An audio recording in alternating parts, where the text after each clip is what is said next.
Hey there, it's Sean Bailey, the Sales Funnel Nerd. Welcome to this lesson today.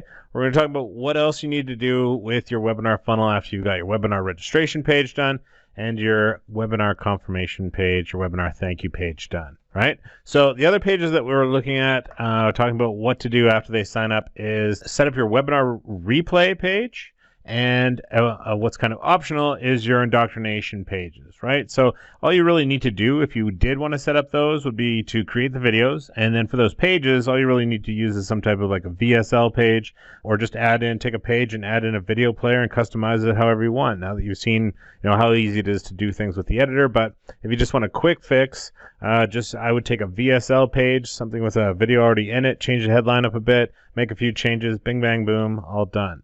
Now, as far as the webinar replay page, I'll even go in and show you as far as in ClickFunnels, they even have that as a group. So I'll show you how fast and easy it is to do that. But before we do, so we'll just kind of talk about what else you need to do after people sign up, right? So what we definitely want to do is set up some email reminders. We want to have an email series that goes out to them on specific days, preferably every day leading up to your webinar, to remind people to go. And then the day of the webinar, you actually want to have several emails going out. Hey, it's going on later on today. Hey, it's going on in 3 hours. Hey, it's going on in an hour. And I'm even going to show you a little trick here that you can use in a moment that I think you'll dig as well.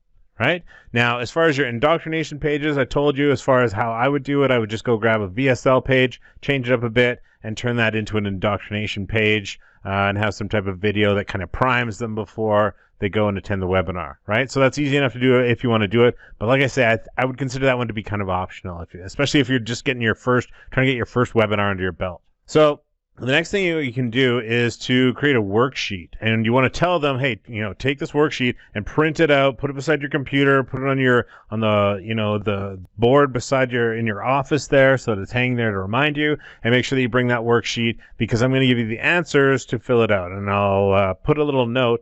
I'll put a sample worksheet that I've used in the past, and you can kind of see what I'm talking about here, right? And then you can download it, check it out, and customize it and make it your own. So the next thing is that besides your email reminders, I guess I decided to put that in the list twice because it is important. You do want to, even the day of, you can just use broadcast emails and send it out to the people that have signed up to customize it and send out broadcasts whenever you want, right? Now, the GoToWebinar hack, you may have even seen this if you've ever been on a webinar with with somebody who's hosting it using GoToWebinar. What they'll do is after you sign up, they'll call the event, how to build a sales funnel in, record time. And then what they'll do is they'll go into the name of the webinar and they'll just rename it. And they'll put like **, starting now, **. And then once they submit that new name, GoToWebinar will say, hey, do you want to send out this new title to everyone who's signed up? So they say yes. So then you get an email on your end that says, hey, **, this is starting right now. It's kind of like an extra reminder. So it's a nice little hack that people use when they're using GoToWebinar. So if you've ever been on one, you've seen this in action, go check out a webinar, and you'll probably see, it won't take long before you do see someone use this on you. So the last thing that we're going to cover here today is the replay page. Let's jump over to the editor, have some fun, jump in, play around, and make a replay page. Okay, so I've gone in. I'm going to call this replay page, and I just have to tell it to create that step for my funnel. And then I'm just going to go in and go into our webinar, and then they call it broadcast room as far as in the templates there. So if I go into broadcast room, so I'm just going to go in and select this template, and as soon as it builds this page, there we go. So here, all I would do is just have a link to the video recording of the replay itself. I would go in, change out some of these elements here, right? Turn this into put in my picture and my name.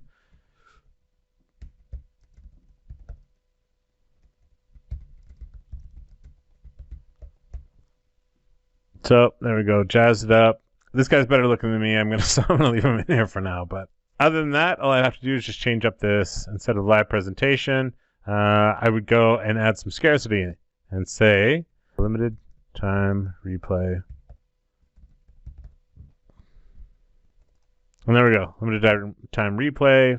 Got my name in, and I'm just gonna leave this how it is. I would go in here, right, again, and then I just put in whatever type of video link that I need to, whether I'm on YouTube, video, or Wistia, Vimeo. If it's an HTML5 link, the nice thing is they've got it set up to work with all those. So once I'm done, I can just hit save. I can preview it, give this page a name, and that's it. That's how easy it is to whip up a page, especially using a nice easy builder.